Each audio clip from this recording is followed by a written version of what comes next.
అయితే రైతు బంధు గురించి ఒకసారి ఇక్కడ మనం డిస్కస్ చేస్తే మిత్రులారా,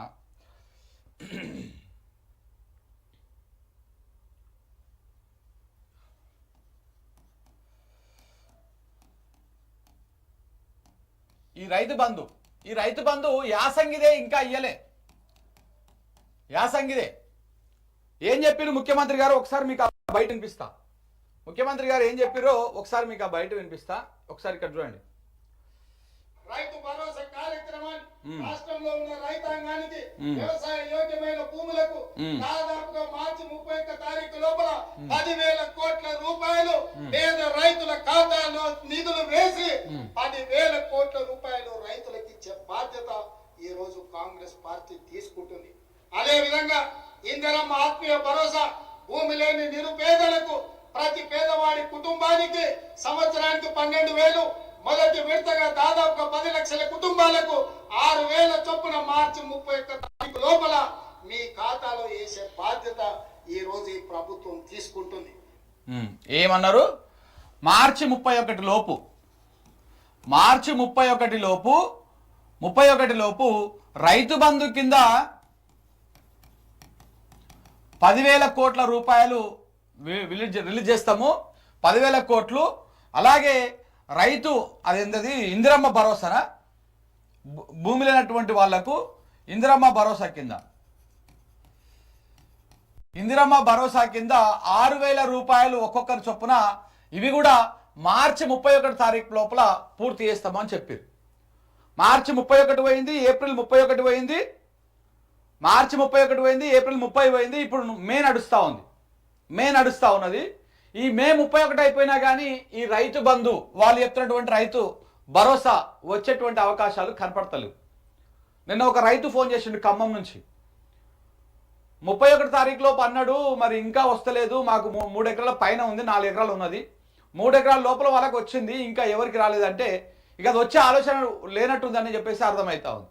ఇంకా ఎవరికి కూడా ఇవ్వడం అయిపోయింది. రైతు బంధు ఇప్పటిదాకా రాని వాళ్ళకి ఇంకా రానట్టే. ఇక నెక్స్ట్ టైం ఇప్పుడు యాసంగి సీజన్ అయిపోయింది కదా, అయిపోయింది. ఇప్పుడు ఆల్రెడీ ఒడ్లు కూడా అమ్ముకునేటువంటి కార్యక్రమాలు చేస్తూ ఉన్నారు. నెక్స్ట్ ఆనాకాలం వస్తుంది. ఇప్పుడు మళ్ళీ జూన్లో స్టార్ట్ అవుతుంది.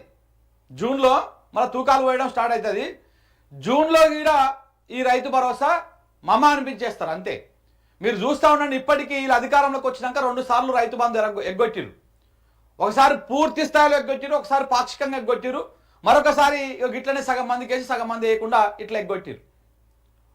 ఇప్పుడు నెక్స్ట్ కూడా అట్లనే 2023 డిసెంబర్లో వీళ్ళు అధికారంలోకి వస్తే అప్పుడు కూడా యాసంగి ఉండే ఇట్లనే. యాసంగి స్టార్టింగ్ సీజన్లో అప్పుడు యాసంగి డబ్బులు వేయాల్సి ఉండే. ఆ డబ్బులు వేయకుండా అవి ఎగ్గొట్టేసిరు. దాని తర్వాత మళ్ళా ఎన్నికల ముందు ఒక ఎన్నికలు అయిపోయిన తర్వాత ఒక మొత్తం సీజన్కే ఎత్తేసిరు. తర్వాత పాక్షికంగా కొంతమందికి ఇచ్చి కొంతమందికి ఇవ్వకుండా తర్వాత పడ్డదా పల్లెదా అని కూడా రైతులు గ్రహించలేనటువంటి పరిస్థితిలో ఉన్నది. అందుకని రుణమాఫీ కొంతమందికి అయింది కావాలా, సరే ఇది అయ్యింది కదా అనే దాంట్లో ధూమ్లో ఉన్నారు. సో కాబట్టి ఎవరికి కూడా రైతు బంధు వచ్చినటువంటి దాఖలు లేవు. ఇప్పుడు ఇంకా వస్తాయన్నటువంటి నమ్మకం కూడా లేదు ఇంకా. సో తెలంగాణలో ఉన్నటువంటి యావత్ రైతాంగం ఒకటి అర్థం చేసుకోవాలి. ఇక మీరు రైతు బంధు కోసము ఎదురు చూడడము, ఇదే రైతు భరోసా కోసం ఎదురు చూడడము, రైతు బీమా కోసం ఎదురు చూడడము, ఇవన్నీ కూడా మీరు ఇంకా ఆశలు వదులుకోవాలి. ఎందుకంటే వీళ్ళు ఇచ్చే ఆలోచన కానీ అది కానీ కనపడతలేదు. ముఖ్యమంత్రి గారు చెప్పిన మాటకి అసలు ఏ మాత్రం కూడా శాంటిటీ లేదు. గతంలో ఆయన దేవుళ్ళ మీద ఒట్లేసి గట్లనే తప్పిండు. 31,000 కోట్లతోటి రుణమాఫీ చేస్తా అని చెప్పేసి ఆఖరికి 12,000 కోట్లతోటి మమ్మ అనిపించేసి మిగతా అన్ని ఎగ్గొట్టిర్రు. ఏమన్నా కూడా ప్రెస్ మీట్లో ఏమన్నా అడిగితే అన్ని పెట్టేసినాం, అందరికి ఇచ్చేసినాం అని చెప్పేసి మాట్లాడుతూ ఉన్నారు. సో కాబట్టి ఇంకా మీరు రైతు బంధు గురించి, రైతు భరోసా గురించి, రుణమాఫీ గురించి, వీటి గురించి తెలంగాణ రైతాంగం మర్చిపోవాల్సిందే.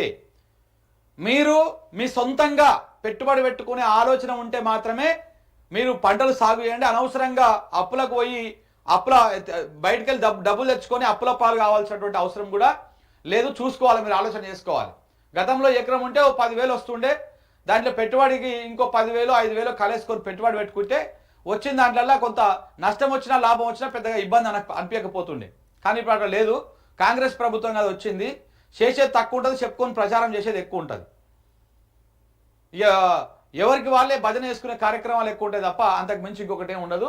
కాబట్టి రైతు బంధుకు ఇంకా రామే, రైతు బంధుకి రామే, దాన్ని మీరు మర్చిపోవాల్సిందే. రైతు బంధు కానీ రైతు భరోసా కానీ అది వచ్చేటువంటి ఆలోచన కానీ సూచన కానీ లేదు. 3 ఎకరాల లోపు వాళ్ళకే ఇప్పటిదాకా ఇచ్చిర్రు, తర్వాత మొత్తానికి బంద్ పెట్టిర్రు. మార్చి 31 పోయింది, ఏప్రిల్ 30 పోయింది, ఇప్పుడు ఇవాళ మే 5వ తారీఖు. సో ఇంకా 20 రోజులైతే ఇది కూడా అయిపోతుంది. మళ్ళా వానాకాలం సీజన్ వస్తుంది. అది వచ్చినా కానీ వచ్చేటువంటి ఆలోచన అయితే కనపడతలేదు. ఎక్కడ కూడా ఆ ఆనవాళ్ళు అయితే కనిపిస్తలేవు.